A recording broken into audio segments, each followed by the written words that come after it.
రుక్మిణి శ్రీకృష్ణుల కొడుకు ప్రద్యుమ్నుడు.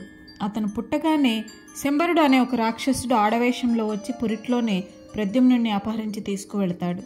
ప్రద్యుమ్నుడి చేతిలోనే తన మరణం ఉందని శంబరుడికి తెలుసు. అందుకని ప్రద్యుమ్నుడిని తీసుకెళ్లి సముద్రంలో విసిరేశాడు. ఒక పెద్ద చేప ఆ పిల్లవాడిని మింగేసింది. చేపలు పట్టే జాలరి వలలో ఆ చేప చిక్కింది. ఆ చేప శంబరుడి వంటశాలకే చేరింది. అక్కడ వంటవానికి సహాయంగా ఉండే మాయావతి మన్మథుని భార్య రతీదేవి. ఆ వంటవాడు వంట చేయడానికి చేపను కోయగానే చేపలో నుంచి ఆ శిశువు బయటపడ్డాడు. దాన్ని చూసి వారిద్దరూ ఆశ్చర్యపోతారు. అప్పుడే నారద మహర్షి అక్కడకు వచ్చి శివుడి కోపాగ్నికి భస్మమైన మన్మథుడే కృష్ణుని కుమారుడిగా జన్మించాడని, ఇతని చేతిలోనే శంబరుని మరణం ఉందని చెప్పి వెళతాడు.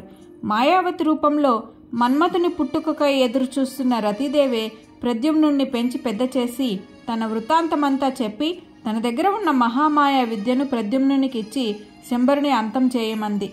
మాయా విద్యలు తెలిసిన శంబరునితో ప్రద్యుమ్నుడు యుద్ధం చేసి వాణ్ణి వధిస్తాడు. తరువాత ప్రద్యుమ్నుడు మాయావతి ద్వారకకు వెళ్లారు. రూప లక్షణాల్లో ప్రద్యుమ్నుడు అచ్చం కృష్ణునిలాగే ఉంటాడు. ఆ మాయావతే ప్రద్యుమ్నుని భార్య అయింది.